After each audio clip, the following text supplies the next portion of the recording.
School സമയമാറ്റ വിഷയത്തിൽ വിദ്യാഭ്യാസ മന്ത്രിക്കെതിരെ രൂക്ഷ വിമർശനവുമായി സമസ്ത. സമയമാറ്റത്തിൽ പിന്നോട്ടില്ലെങ്കിൽ പിന്നെ ചർച്ച എന്തിനെന്ന് ഉമർ ഫൈസി മുക്കം. മുസ്ലിം സമുദായത്തെ അവഗണിച്ച് മുന്നോട്ടു പോകാൻ കഴിയില്ല. ഇപ്പോൾ ഉള്ളത് ധിക്കാരപരമായ സമീപനം. അവഗണിച്ചാൽ അതിന്റെ തിക്തഫലം അനുഭവിക്കേണ്ടി വരുമെന്നും ഉമർ ഫൈസി മുക്കം.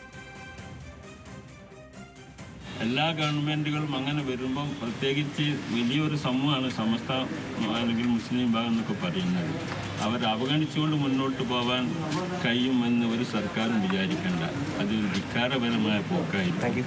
അതിൻ്റെ തിക്തഫലം അവരനുഭവിക്കേണ്ടി വരും. ആരായിരുന്നു ചർച്ച ചെയ്യുകയാണെങ്കിൽ നമ്മൾ ചെല്ലും, ചർച്ചയ്ക്ക് വിളിക്കുകയാണെങ്കിൽ അത് നമുക്ക് പറയാനുള്ളൂ. ചർച്ച ചെയ്യണം നമ്മൾ പറഞ്ഞിട്ടുണ്ട്. ചർച്ച ചെയ്യാതെ ഏകപക്ഷീയമായി തീരുമാനിക്കരുത്. വിവരങ്ങളുമായി ബെൻസൻ ബാബു നമുക്കൊപ്പം ചേരുകയാണ്. ബെൻസൻ, സമസ്ത കടുപ്പിക്കുമ്പോൾ ചർച്ച തുടങ്ങും മുമ്പേ അലസിയോ? ഇതിൽ സ്കൂൾ സമയമാറ്റ വിഷയവുമായി ബന്ധപ്പെട്ട് സമസ്ത വിദ്യാഭ്യാസ മന്ത്രിക്കെതിരെ രൂക്ഷ വിമർശനമാണ് ഉന്നയിച്ചിരിക്കുന്നത്. സമസ്ത നേതാവ് ഉമർ ഫൈസി മുക്കമാണ് സമസ്ത ഏകോപന സമിതി യോഗത്തിന് തൊട്ടു മുൻപ് ഇത്തരത്തിലൊരു പ്രസ്താവന അല്ലെങ്കിൽ ഒരു പ്രതികരണം നടത്തിയിട്ടുള്ളത്. ഈ ചർച്ചയുമായി ബന്ധപ്പെട്ട കാര്യങ്ങൾ ചർച്ച ചെയ്യാമെന്ന് വിദ്യാഭ്യാസ മന്ത്രി പറഞ്ഞിട്ടുണ്ട് എങ്കിലും അതുമായി ബന്ധപ്പെട്ട കാര്യങ്ങളൊന്നും ഇതുവരെയും മുൻപോട്ട് പോയിട്ടില്ല.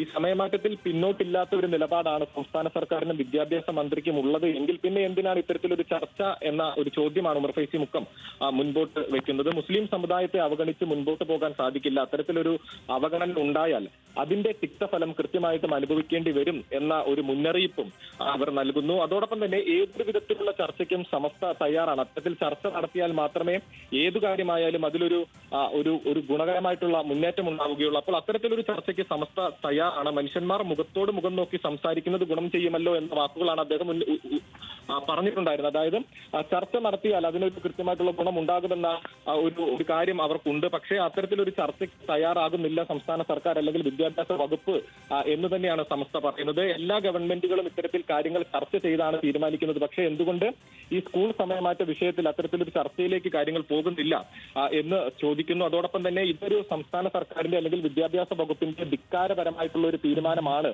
എന്നും പറഞ്ഞു വെക്കുന്നു. ഇന്നിപ്പോൾ സൂചിപ്പിച്ചതുപോലെ തന്നെ സമസ്തയുടെ ഏകോപന സമിതി യോഗം കോഴിക്കോട് ചേരുകയാണ്. അതിൽ ഇക്കാര്യങ്ങളെല്ലാം തന്നെ ചർച്ചയാകും.